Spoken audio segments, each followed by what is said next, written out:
Thanks for staying with us. Welcome to Political Platform on Repa Radio and also Africa Independent Television, AIT. My name is Amici Anapwe.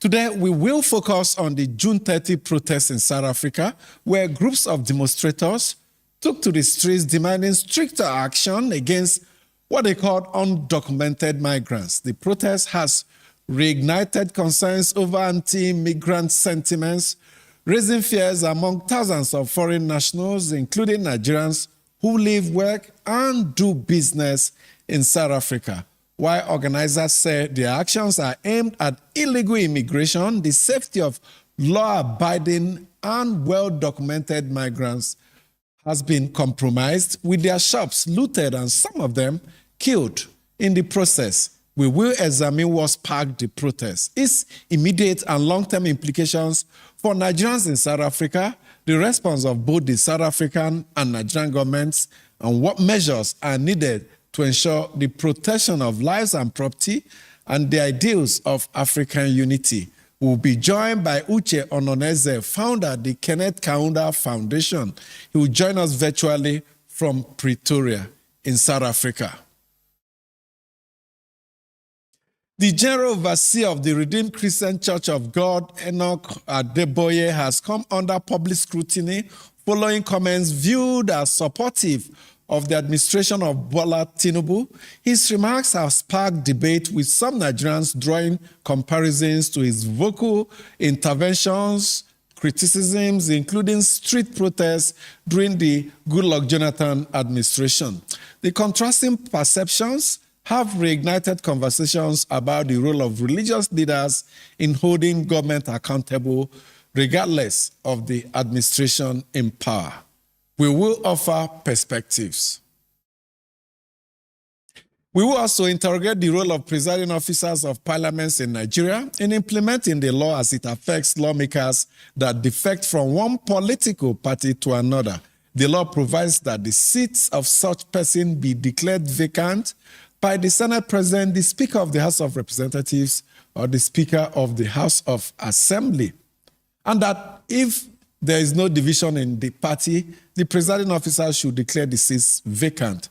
This is coming against the backdrop of the Delta State House of Assembly declaration of the Udu constituency seat vacant after Collins Obetama, representing the area, defected from the All Progressive Congress, APC, to the Nigerian Democratic Congress, NDC. Majority Leader of the Assembly, Emeka Nwobi, invoked relevant provisions of the 1999 Constitution as amended, moving a motion declaring the seat vacant and requesting INEC to conduct a by-election. Now we interrogate how the presiding officers in the National Assembly have been or not been doing this with partisan consideration in the frame. My colleagues are with me as usual, Uju Ejeye and Mustafa Mohammed. Gentlemen of the press, welcome to the program. Good morning to our viewers and our listeners. Amici, Nigeria has become a land where the laws are interpreted as it suits our whims and caprices. Not acceptable. So, so much power on the presiding officers. In fact, based on our laws, they are the ones to interpret whether a defecting lawmaker has adequate reasons to do so, by way of whether there is a division in your party. Yes. The law gives them such responsibility. No, the law stipulates clearly that once your party is factionalized, and I mean not just anyhow factionalization, but real factionalization that maybe the center cannot hold anymore, then you can defect to any party of your choice, or any party that that pushes the kind of ideology that your factionalized party, was pushing before you joined. Now, but what we have seen is that at every point in time, we see different excuses. Go back to the 5th Assembly, 6th Assembly, 7th Assembly, 8th Assembly up to this 10th Assembly, lawmakers have been defecting, some for some flimsy reason, some even without any reason. But because at any point in time it favors the ruling party, they have refrained from really looking at the law and doing what is essential at that point in time. Now, investigating and finding out if truly the parties are factionalized or it's just one small quarrel and then the lawmaker now defects because it favors the ruling parties at that point in time, which is what we are saying today. How many lawmakers have defected to the APC? Apart from the without their parties being exactly divided. Apart from the PDP that has a clear case of factionalization, tell me which other party would have necessitated the lawmaker just defecting like that? We've seen people defect. So do we take the powers away from the presiding officers? I can't say that. I'm not a lawmaker, but I think that we should it be automatic, for instance? Like I said, we need to investigate, find out the reasons for the defection, and then find out what the law says, to be implemented at that point in time. If the person had no reason, then of course, the seat can be taken away from him, like they have done to the man in Delta State. I'm not saying he's guilty. I'm not saying he did the wrong thing, but he moved from the APC. There's no division in APC. Exactly. There's no division in APC. So if the defection is not justified, then he has no reason to defect. What is law here should be law here and should be law there. But what we are seeing is, how do I put it now? Parties, assemblies, selective, God bless you for that word, selective implementation of the law by presiding officers. Okay, Mustafa. I think we need to relax the rules for both the politicians, the National Assembly and the State Assembly. We are not living in a communist Russia or the Cold War era. This is democracy where people have freedom.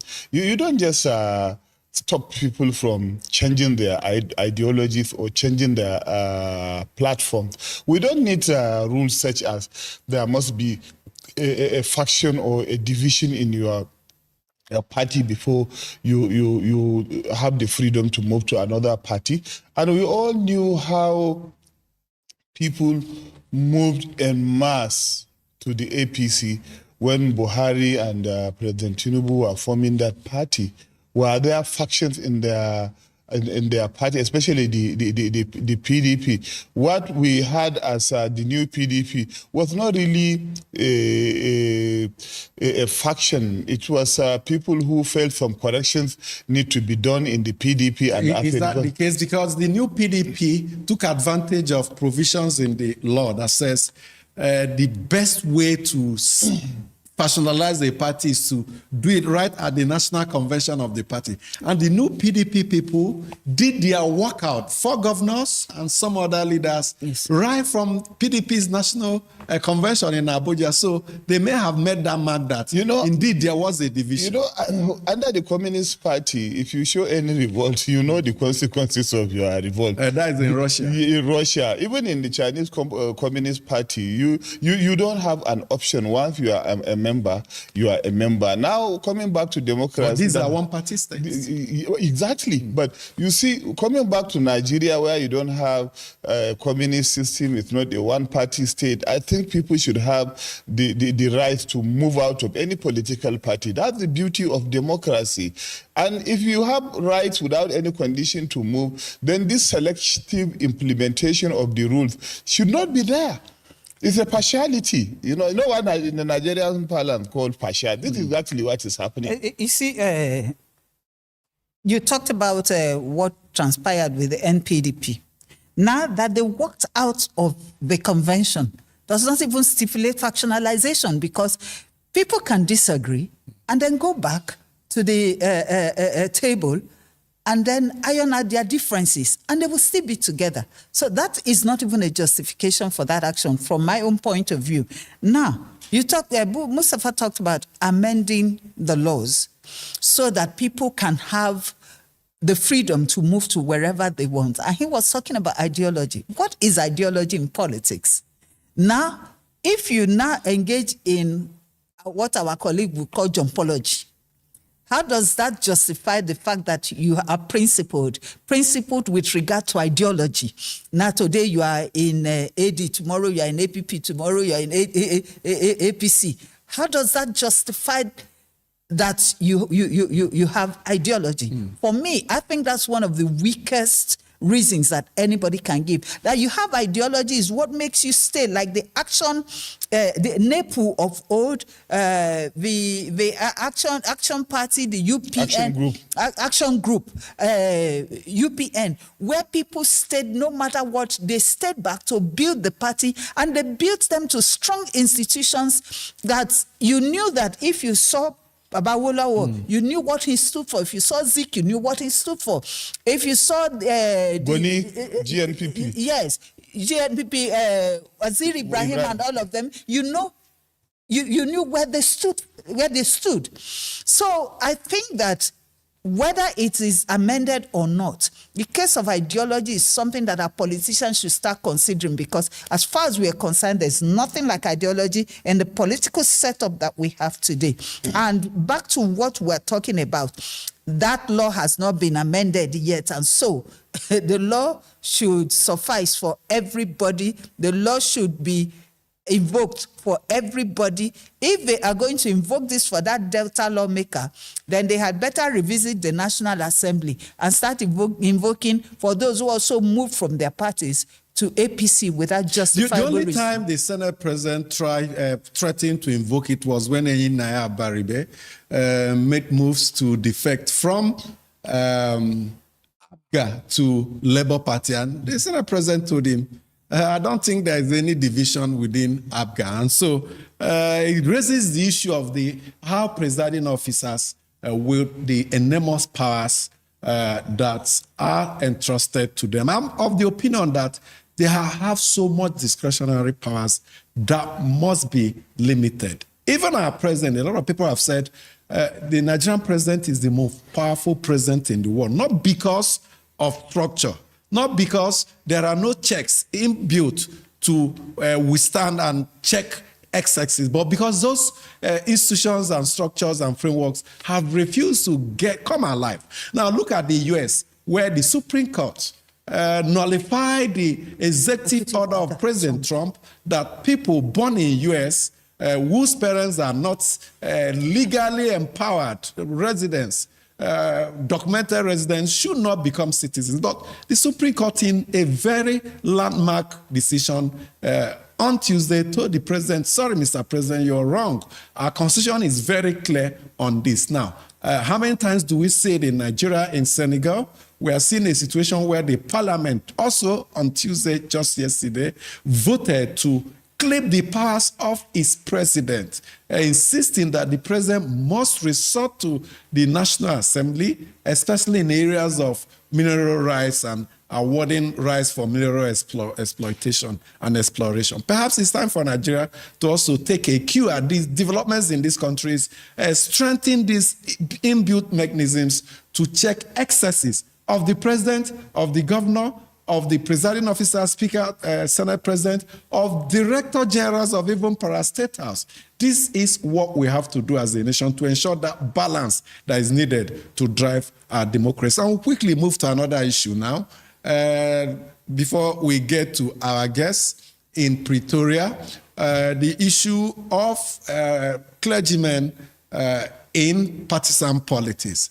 Pastor Adeboye, during Goodluck Jonathan's time, was very critical of him, partook in a protest criticizing the government for not doing so much against insecurity. Fast forward to present day, just a few days ago, the man of God appeared to defend President Bola Tinubu, saying he has done his bit, that we should extend holding the president account to the security officials, that once he gives the order. We don't expect him to wear khaki and go to the field.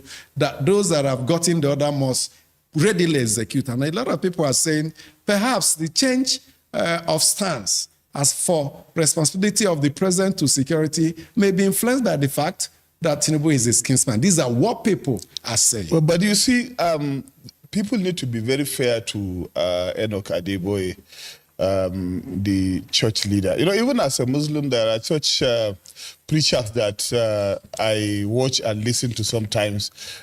People like Dr. George Husani, the Catholic priest, Enoch Adeboye, General Overseer, I watch and listen to them.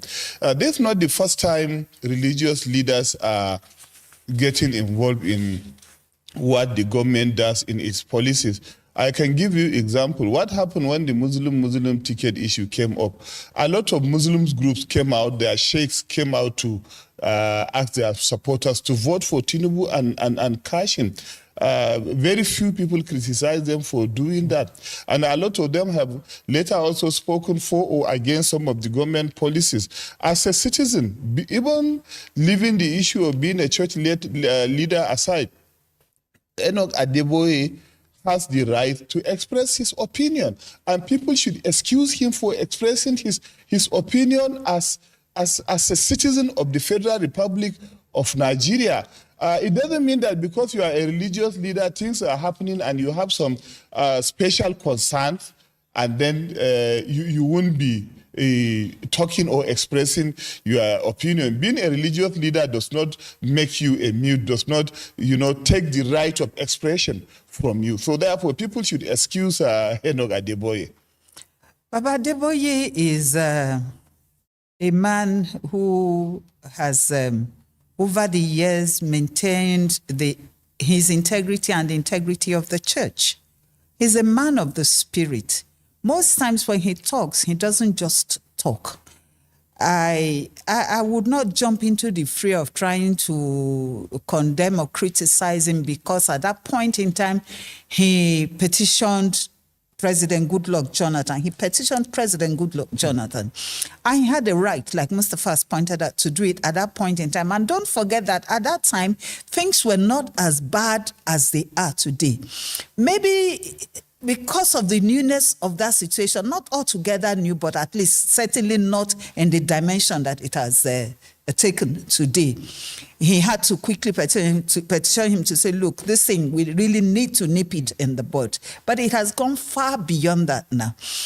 I'm sure he has followed the developments from that time to the Buhari's administration and what is happening now. And like I said, he's not a man that talks anyhow. Yes, those who are not spiritually inclined may not understand what I'm talking about, or may not even believe it. But before that man opens his mouth, he has a reason. So how do we explain the inconsistency? Because to me, God has been consistent. God is the only constant issue and a being, and even more than a being, entity. Now, we are told that we have to be like God.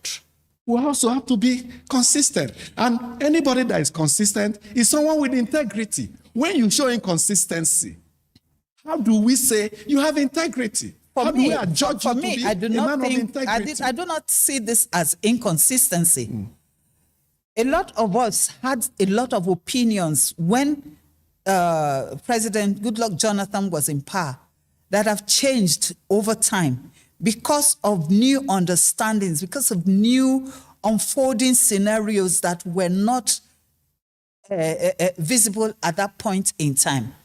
I think that... And some of them have apologized to Jonathan. And don't forget, like I told you, he has followed developments over the years. He may know certain things that you do not even know and that he cannot say out. Look at the prophets of the Bible.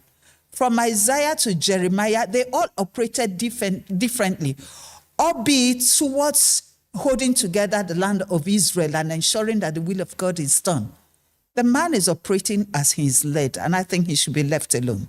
Can he be left alone when you draw an ant-infested firewood to your house? Are you not inviting leaders when you speak to national issues, you expect Nigerians to join issues with you, because what some Nigerians are saying nowadays is that the inconsistency of the man of God is because the current president is of the same ethnic.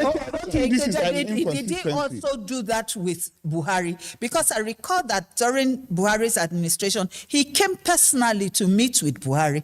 And of course, he must have spoken some words of wisdom to Buhari at that point in time.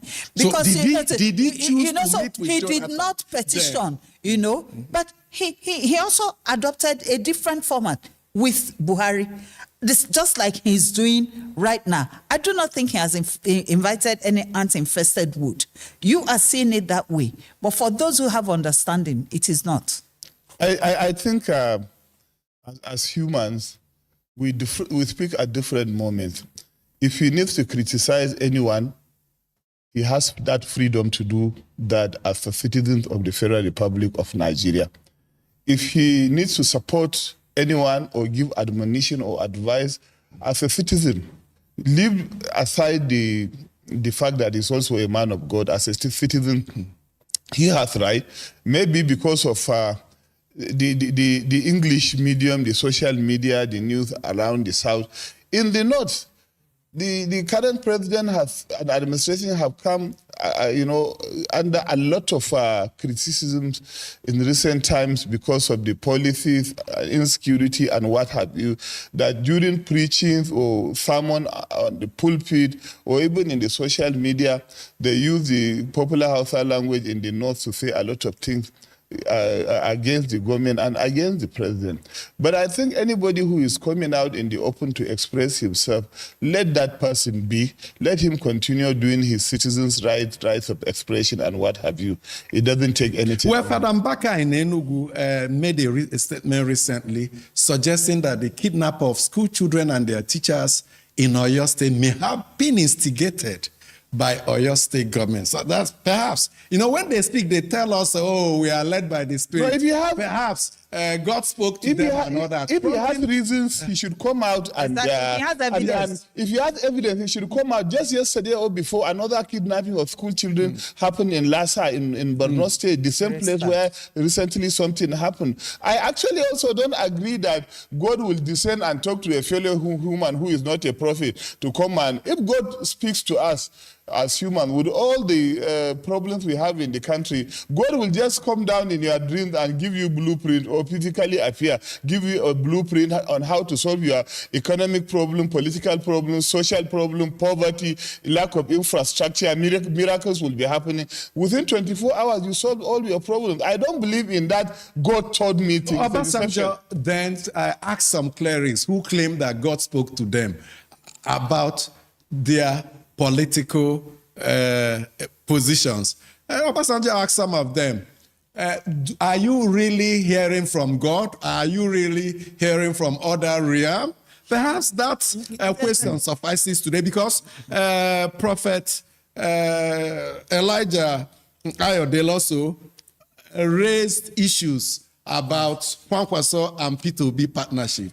He made statements predicting or saying emphatically that Kwankwaso will betray Peter Obi, will betray him. Kwankwaso wrote to him threatening to drag him to court, and he quickly offered an apology. Perhaps the vision he saw then changed after Kwankwaso threatened him with a lawsuit, and he had to clarify and offer some apology. Maybe he discovered it was not God who that spoke to him after all. That's not rule out the fact that some men of God or some so-called men of God, touted men of God, have caused confusion, even in the polity.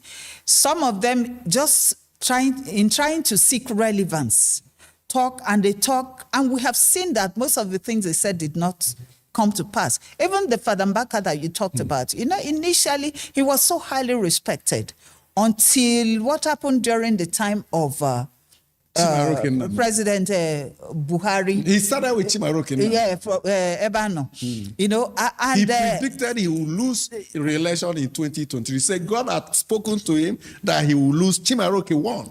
That's what I am saying. So he has brought himself low before people. But there are some men of God that have been consistent. Talk about Papa Adeboye. Pastor Would you say Kumoyi. Adeboye has been consistent with what he said to Tinubu and what he said to Jonathan? You talk Where's in the terms consistency? You had your say. No, I'm just trying. You talk about Pastor Kumoyi. And then the one that irks me and that makes me ache as a Christian at times are these ones that keep predicting election winners and all whatnot. As a Christian, I do not subscribe to that. You see, real men of God don't just open their mouths and talk anyhow. Okay. They talk only when they are told. But attention seekers are the ones smearing the body of Christ. And they should stop it. Because the Bible says, woe unto those. Yes. You see? The Bible says, woe unto the man who speaks when God has not told him. Yes. So they should consider in seeking cheap attention that there is a woe that is upon them. You see, Amechi and Akwe, I think that's a very big problem. I don't look at the consistencies or inconsistencies of the men of God. I think I should rather speak about the gullibility of the Nigerian citizens. The Nigerian citizens love religion, they love God, but they don't read their religious texts and religious books. God bless you. They wait, sit back and listen to their pastors and imams because they are lazy, and then the pastors and imams will derail them. And that's what has been happening both in Islam and Christian. But I think we are going to take... And that's why the Bible says, study to show yourself approved. Study. By the time you know the right thing, nobody can come and derail you or, toss you up and down with knowledge that is not right. Or do we advise a men of God to desist from going into the murky waters of politics? We told you earlier, Prophet Elijah Ayodele spoke with emphasis that Rabbi Musa Kwankwaso will likely betray his principal, his presidential candidate, Peter Obi. As soon as Kwankwaso's lawyers got to him via a letter, he quickly retraced his steps and offered some apology. Now, when we see such thing, what do we speak of men of... As we speak now, the 2027 general election will be influenced heavily by religion. Some people... men of God are already speaking, making strong statements as to the direction their members will follow, and perhaps something that Nigerian political system may have to live with. But let's go to xenophobia and, of course, the big protests that took place in South Africa. The group gave a deadline of June 30 for what they called illegal or undocumented migrants to leave their country, blaming them for all the economic woes. Our guest is already across to us virtually, but first let's have this sight and sound of some of the protests as they took place on Tuesday in various cities in South Africa. Well, we'll make efforts to really get that steps of the protest to you, but let's join our guest now. Our guest is a Nigerian resident in South Africa, and we hope he's safe as we speak. He has been in that country managing the Kenneth Kaunda Foundation, which he founded. We are now with Uche Ononeze, who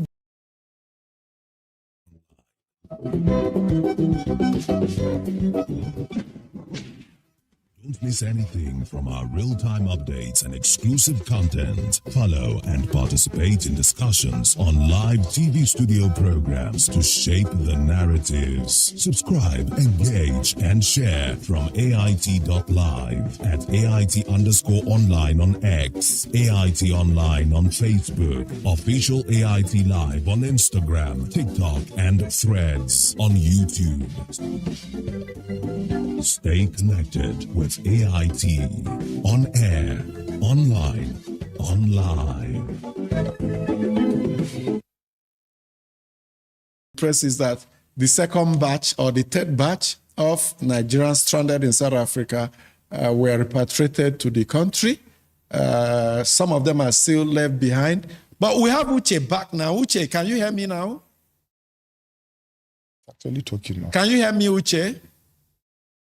No, it's not a connection. Can he unmute himself? But at least they are bringing our people back in numbers, and the Nigerian government saying they will be making a case for compensation from the Nigerian government for the valuables, the property they are leaving behind in South Africa. At least we are seeing the Nigerian government become a bit assertive as far as protecting the interests of Nigerians in South Africa is concerned. Not as quick as they should have been.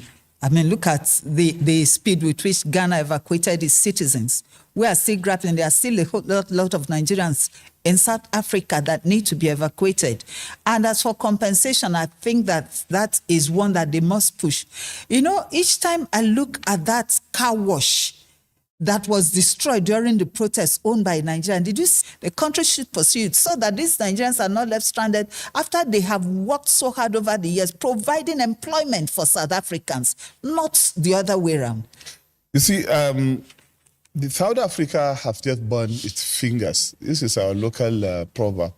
You know, when you burn your finger, or you bite your tongue because you want to spite your nose or your face, you are doing a lot of harm. As foreigners are people, whether illegal immigrants or legal immigrants, are the people who come and create jobs for themselves and other people. And it's not just in Nigeria. You have Kenyans, Ghanaians, Sudanese, Zimbabweans, Ugandans from the black African nations. And a lot of shops have been locked up because people have to leave. And even there are supermarkets, shops owned by South Africa, they no longer sell because there are no customers to come and buy things from their shops. I saw some clips on whether Al Jazeera or BBC that showed a lot of perishable goods in supermarkets have been rotting away because they don't have people to come and pick them. He's bearing the brunt. Also, other African countries are telling South Africans, we will not patronize you. Some music shows, concerts by leading South African musicians slated for Zimbabwe have been put up because Zimbabweans have said, we won't allow you to come into our country to take our money and move away when you're driving. Buhari, when Omar Diko was put in a crate, they planned to, smuggle him out using some Israeli intelligence that it was discovered. They grounded the Nigerian plane, the Nigeria Airways. And then the government of Nigeria grounded the British Airways. But what we need to do immediately is to stop the routes coming into Nigeria being flown by the South African airline. And then they have other investment in the country. Let's close down their bank accounts and strangle them. Let's undocumented fellow African migrants. There's absolutely no border between Nigeria and Niger Republic, between Nigeria and Chad, between Nigeria and Benin Republic. Cameroon. They came and Cameroon. They come in their hundreds of thousands, if not millions. But we don't, apart from what we did to Ghanaians in the 70s, Ghana must go. Since then, we have been most tolerant of migrants. See, there are laws in every country. If you catch anybody, if you arrest any illegal immigrant, what does your law say? The immigration will arrest them. Let them make them face the law, either imprisonment, deportation, or payment of some fines to regularize. I think it was Spain. I learned that have given directives for over 1 million illegal immigrants yesterday to come and perfect their papers. In fact, they are suffering from low population growth. They are looking for workers. That was why Germany allowed Syrian, citizens, refugees to come in. Unlike Donald Trump of the United States, who is trying to say anybody who is born in the U.S. is no longer a citizen until the Supreme Court shot him in the foot. So they should allow, if their agencies are doing their work, it will not get to this. And in Nigeria, of course, you have Cameroonians, you have Chadians, you have Beninese, you have Togolese. So a lot of them, even though it's West Africa. Living freely and working freely. Yeah, working freely, even though there's this ECOWAS protocol, but there's need to regularize your papers. You talked about South Africans perceived to be lazy. Now, one of the key leaders of the anti-migrants protests, we saw an interview recently, was it yesterday, where he's saying that South Africans don't even need to work, that go to the rich Arab Gulf nations, UAE, Qatar, that their citizens don't work. It's the foreigners that work. In his dream. Doctor, they have a social The government can afford to pay R1 million each to every South African every year. And I'm asking, And the are they same getting migrants you're chasing away is the one you expect to work, and government pays you for doing nothing. I'm surprised that he would be saying that, because we've seen South Africans. What's so special about them? What's so special about them? The welfare package, even the social welfare, I'm not too conversant with that, but we haven't even seen it reflected in their lives. It's still these Nigerians and other Africans that they are driving away that have been providing employment for South Africans. Because even the UAE that he talked about, in the UAE, they still work, they sell. The shops you go to, who are the people there, Mustafa? Who are the owners? Who are the owners? The transport companies, exactly, the airlines. Yeah. Even you go to the Shindaga, where they have their real traditional setting, the traditional Dubai lifestyle, they still market it in form of tourism. You see them working, doing things to generate revenue for the country, in spite of the fact that they are very rich and the welfare package is much. I mean, when you talk in terms of housing, even car and a whole lot of things, yes, they provide a whole lot for the citizens. But the citizens are not idle. Unlike these ones that Nigeria helped to come out of apartheid, to come out of gross marginalization. They have not been able to get their foot. Most of them they are claiming that it's Nigerians that made them drug addicts. They have been drug addicts even before Nigeria got there. They are lazy mentally and in every way you can think of. It's just like in Liberia. If you've been to Liberia, you see able-bodied adults. They wake up in the morning, well-dressed, carry handbags, and they are walking up and down. They are not going to any business. They are not going to any office. The same thing in South Africa. And now they have the mouth to talk. We shall see. Other Africans are withdrawing. Let's see how that their spirit of enterprise will help them to stand. Let's go over to Pretoria now and make a last attempt to connect with our guests. Hello, Uche. Thank you so much for joining us.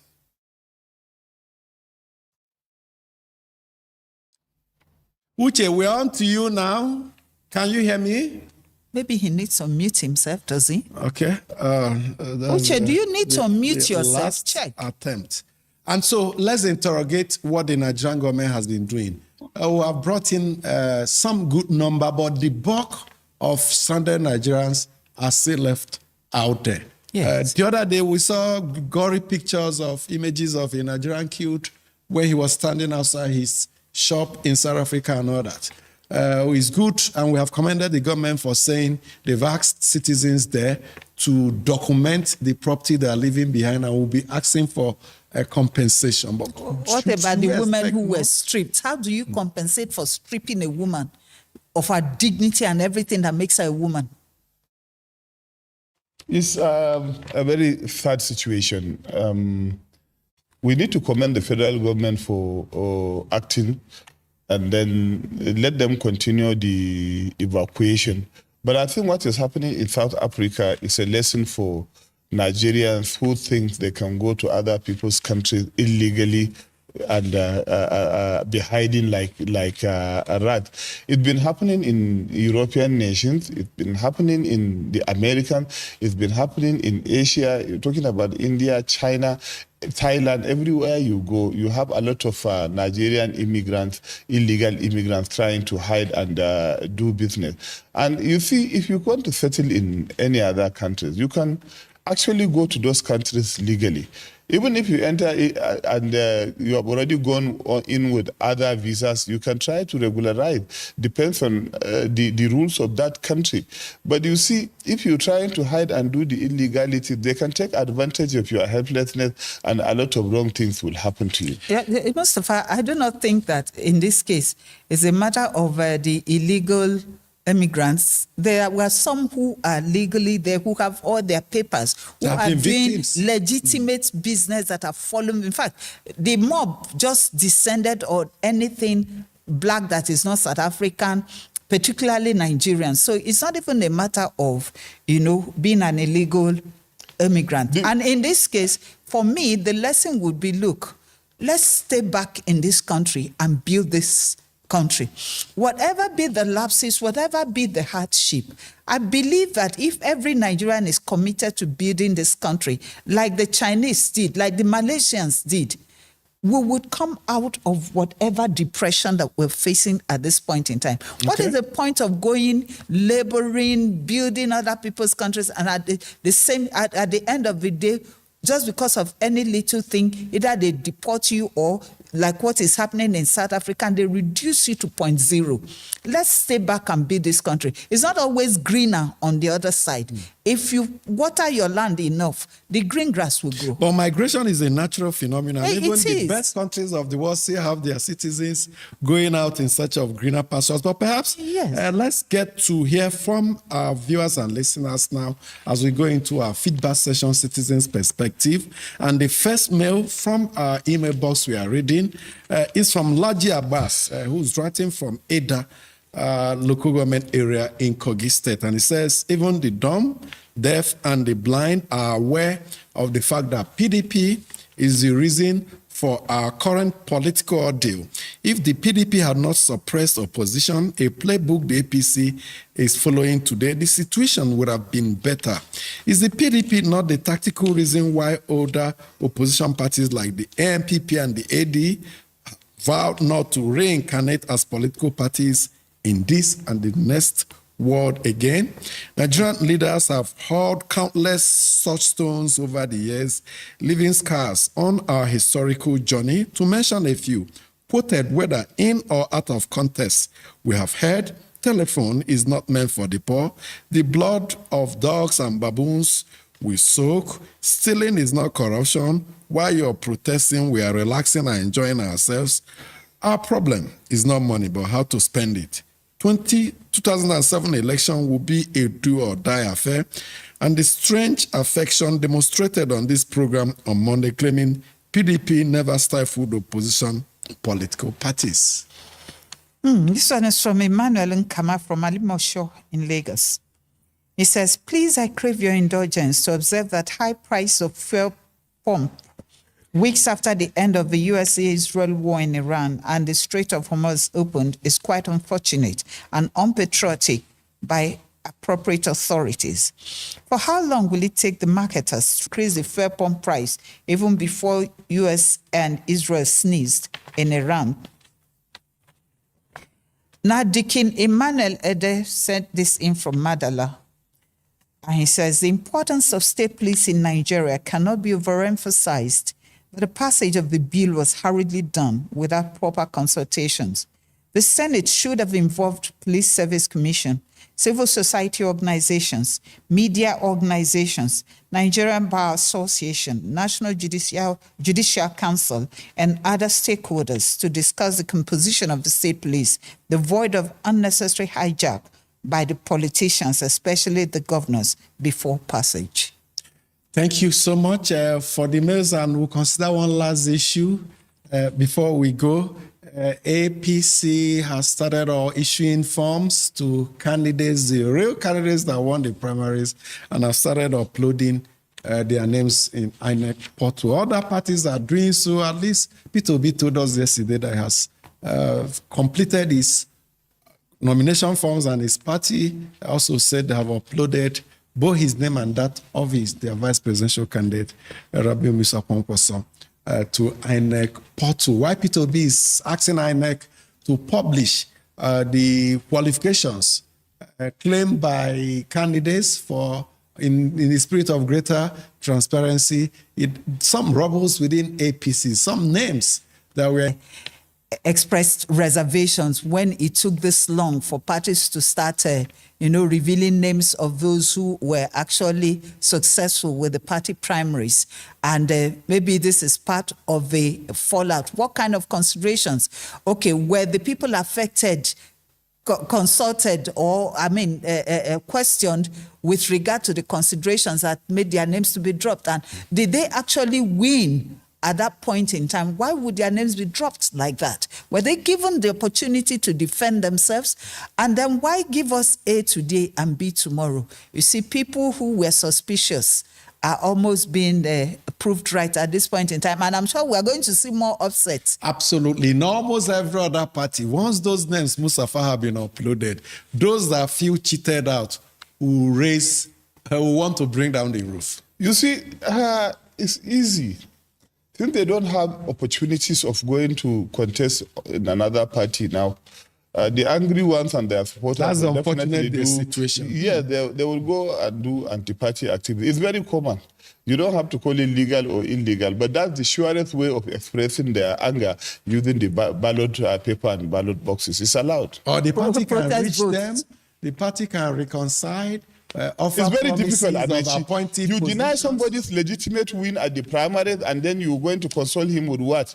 It's power that everybody needs. A lot of them are. There are appointed positions that you promise them, if we win the election, we are going to give you this. You know, every party sets up Amechi, I want to reconciliation be called committee after I want- developments like this. Doctor, I want to be called a senator or a governor or a honorable member, House of Assembly or House of Representatives, and you want to give me a DG of one Muslim. But you know, a sitting senator left the Senate to take up appointment in UN, Nigerian permanent representative. You are talking about but UN now. that Is is it a the same different as ball game altogether.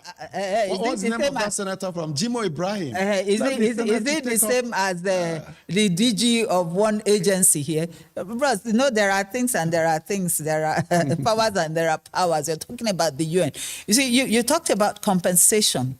Now, somebody like distinguished Senator Ned Nwoko said he was promised automatic ticket, and that was why he defected from the PDP to the APC. Now, if truly that agreement was reached with Ganduje, and it was not honored, how do you want these people now to accept that kind of It was not promise? written, they said, right? Exactly, gentleman's agreement, when the party may also renege on its promise. The party may renege on its promise. There's no guarantee, because those that have been promised earlier, they have not been Winner takes it all. given. You know where- the promise has not been honored. Where I wonder between a relationship between a man and a woman, and between political parties and their members, which ones that promises made are Failed violated promises. more. Perhaps we'll say an area of You're very respect. wicked. Area of respect for us, and we have to go now. Thank you so much for being part of the program today. Unfortunately, and our apologies for that, our guest was unable to join us from Pretoria in South Africa, but we'll make up when we come your way again tomorrow for another edition. On behalf of the crew, my name is Amechi Anakwe. Enjoy your day.